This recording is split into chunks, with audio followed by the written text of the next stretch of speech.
Hey, this is Joe Price. I just wanted to show you some instructions on a new project we have. We are using our Add Family tool to add families to the tree, but we need to do some follow-up work on these.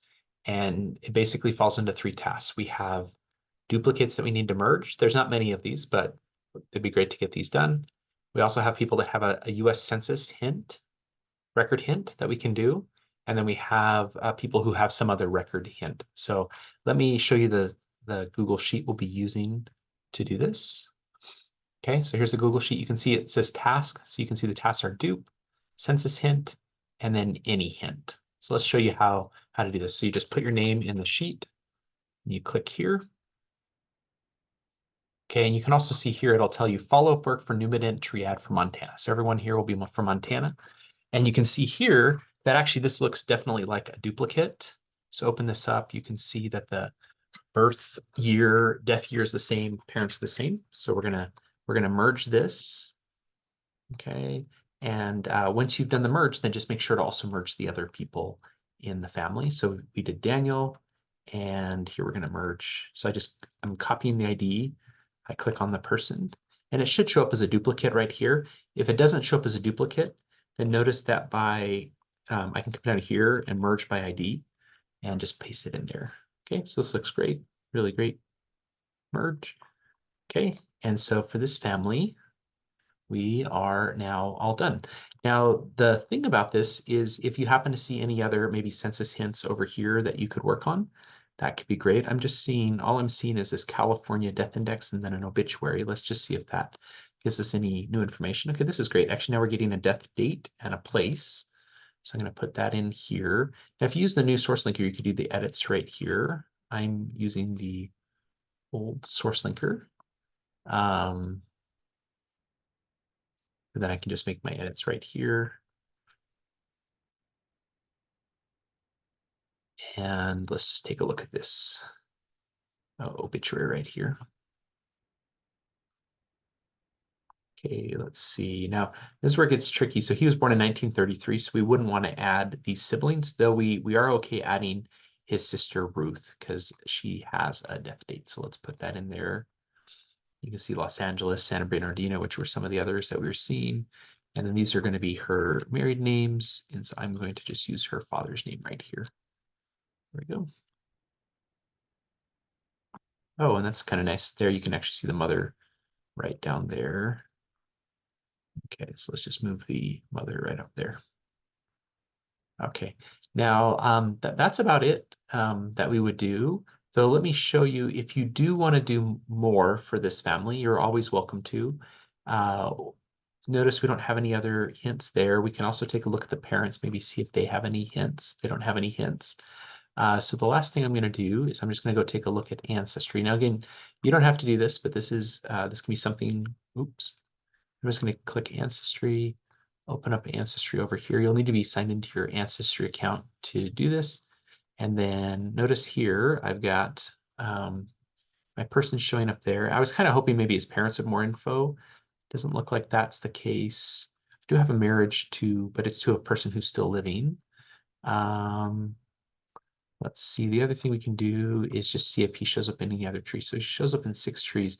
I was just hoping one of them might have the birth and death info of his parents. It doesn't look like any of them do. So I think we're going to just call this one good. So then we close these and just put a 1 in here. Okay, so that's what you do for dupes. Let's go down and do a census hint. Okay, so right here, put my name in. Click on that. Okay, so here we are in a census record. I'm going to open this up. You can see born in Montana, 1920. Tokiko Watanabe lines up. Mom lines up. Dad lines up. This is a pretty cool record. And so I'm using Goldie May to do the attach. And notice that by doing that, we're actually putting in the parents' birth info. So the triad we did, if you see this family on the right, we added the person from the Numident and then their parents. And now that we've added in that new information, let's just see if we have other record hints showing up. So there's going to be a marriage record, the same marriage record.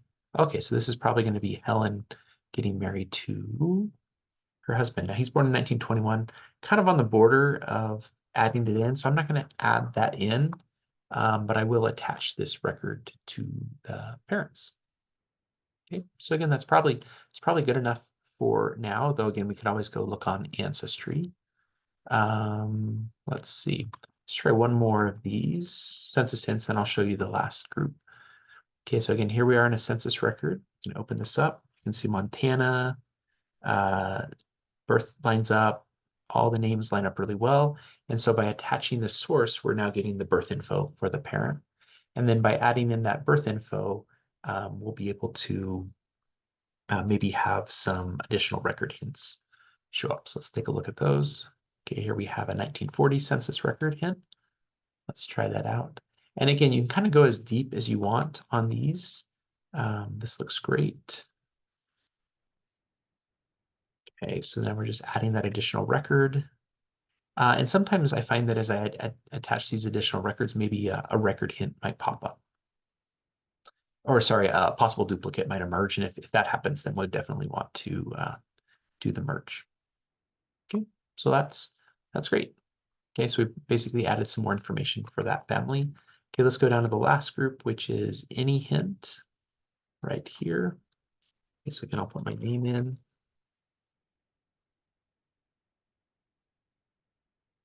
Okay, let's take a look at this. So this looks great. This looks like an exact match on all of these. Everything lines up. So this is basically like, let's take a look at what's going on here. So it looks like maybe this person might have just been in the Numident twice. Let's take a look at that. He has two sources attached. And then we look right here under sources. Yeah, it looks like he was just in the Numident twice for some reason. So you can see here's the one that was added using our AI program. You'll see tree building project, and here's the one that I attached. Let's take a look, see if any other hints are showing up for him. So I don't see any hints around family search. So for this one, let me just show you again how to take a look on Ancestry, see if there might be some possibilities. I'm going to open up Ancestry over here. Let's take a look at this record. So you can see Ancestry also had those two records for him. Here he is in 1940. Okay, so I'm just going to take a look, see if he shows up in any public member trees. Okay, let's take a look at this 1940 record. Okay, so born in Montana, 1880. Yeah, it's possible that's him. Frank Monroe is a kind of common name. Okay, here he is showing up in the census record in 1942 with a wife or a next of kin named Lottie. Notice that the birth date lines up really well. And so actually that's going to make us now a lot more confident that this is in fact now our person, because there he is married to Lottie.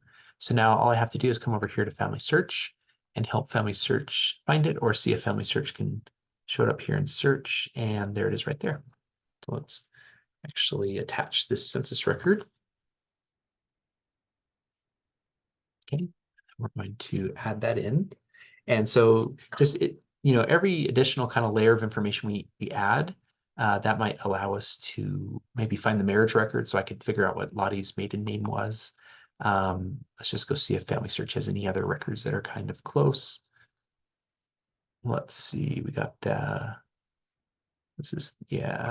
that's got the two Numident records. Here's the 1940.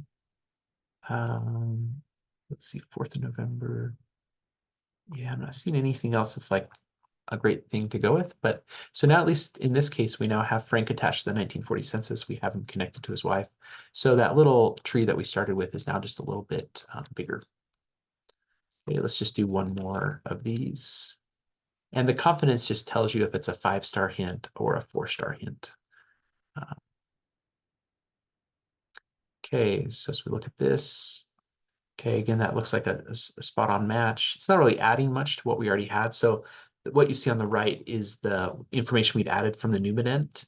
So in this particular case, this record didn't really add any new information. It's just kind of a record that was giving us the same things. But let's take a look here. Here we have, yeah, those are going to probably just be the same kind of record. So it looks like he's just showing up in a couple different death records. So yeah, attaching those additional sources didn't really help us a lot there, but at least now we have him multi-sourced. Let me just take a look here on Ancestry really fast. Okay, so here he is showing up in, that's a different,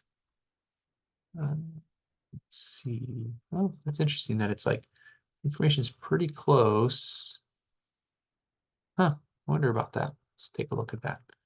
So, you always have to kind of be mindful as you use oh no, so he was born in a different place, Mexico, and this is Montana. So that might be all I do on that one. And again, then I just mark a 1. Okay. So big picture here is we just used an automated tool to add families to the tree using Numident records. We then checked to see if any of the people we added had possible duplicates. We put them as one of the tasks. We then checked to see if any of them had US Census hints. We put that as a separate task. And then if they didn't have either a duplicate or a census hint, then we checked to see if they had any other hint. And so that shows up in the any hints category. So basically we'll be working our way down the sheet, trying to just make sure that we're adding those extra layers onto the people we added with the hopes that we can connect them to the bigger tree.